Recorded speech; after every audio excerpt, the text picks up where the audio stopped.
assessment ang tinatawag natin CCA. So let me introduce myself. So my name is Josephine Clara, your accredited competency assessor for today's assessment.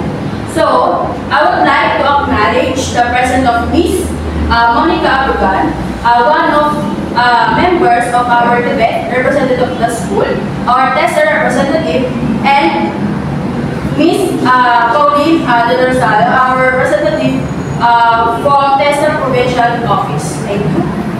May I call Miss Corpus, and may I call Miss Janela Mustales.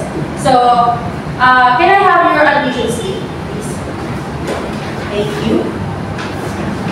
So, before we begin, can I have your full name and signature for checking attendance?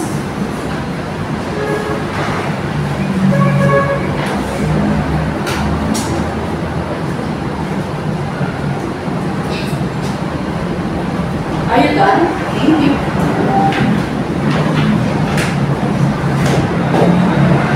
So, bibigyan ko kayo ng assessment guide for qualification para sa assessment natin. So, meron tayong overview. So, qualification is electrical solution maintenance and NC2. Units of competency is basic, common, and core competency, and evidence requirements. So, ito yung list of competency. Ito yung list of competency na pwede yung maging preference para sa guide. So, for evidence, ito yung products ng TESDA para magkaroon kayo ng NC2, tinatawag na National Certificate. So, welcome to our Technical Education and Skills Development Authority. So, we have allowable adjustment. So, there's taking instruction or using oral explanation for candidates with limited language proficiency. So, okay lang ba sa inyo? Ano bang prefer nyo? Is English or Tagalog? Okay. I will consider your allowable adjustment. So, I will English or Tagalog para sa iyo. Next. Safety is important during the demonstration. And meron tayong do's and don'ts. So, what is competency assessment agreement sheet? So, here's the agreement sheet. Ito yung form na magsisilbi ng qualification o ginagawa o gagawin nyo pa lang for demonstration.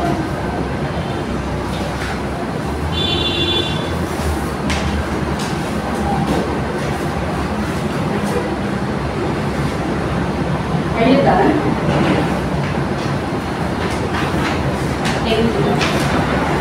So let me introduce our floor plan. So we have institutional learning area, conceptual learning laboratory, quality control area, readiness resources area, distance learning area, and learning resource center. So meron din tayo practical working area. Here's the practical working area. So let's proceed sa ating practical working area.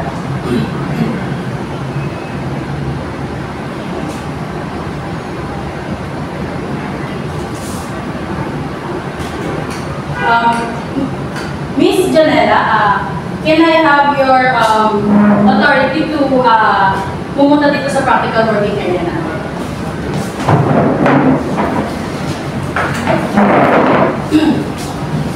So, pwede ka na magsimula sa practical working area mo and o-obserbahan kita based sa ginagawa.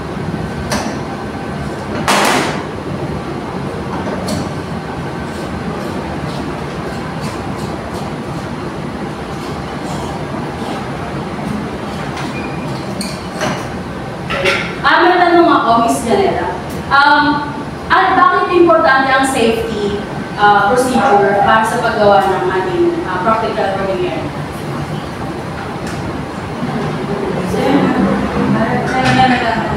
Thank you. Miss Corpus, pwede ka na magsimula sa practical working area.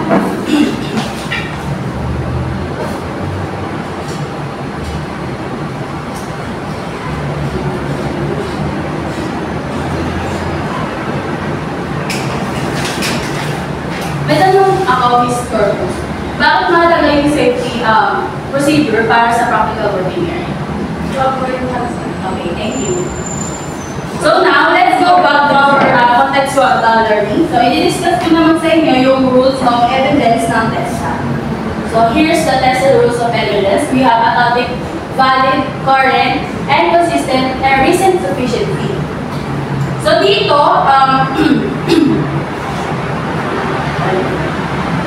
so, let's proceed sa ating feedback and result communication. May I call Miss Janela to proceed to our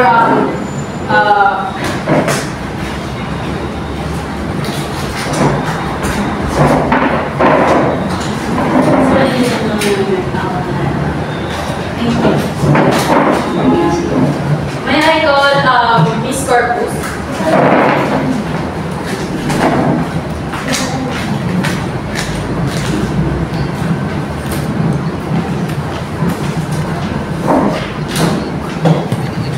Thank you for participation and to your skills and determination sa ability. Here's your certificate. Thank you.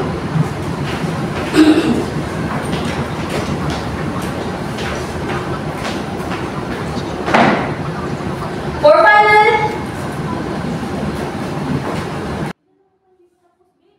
Akala ko lalabas ako after.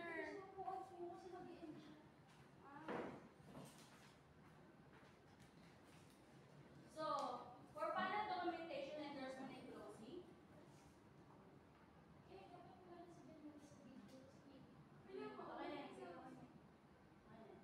So maraming salamat sa inyong pagpunta and sa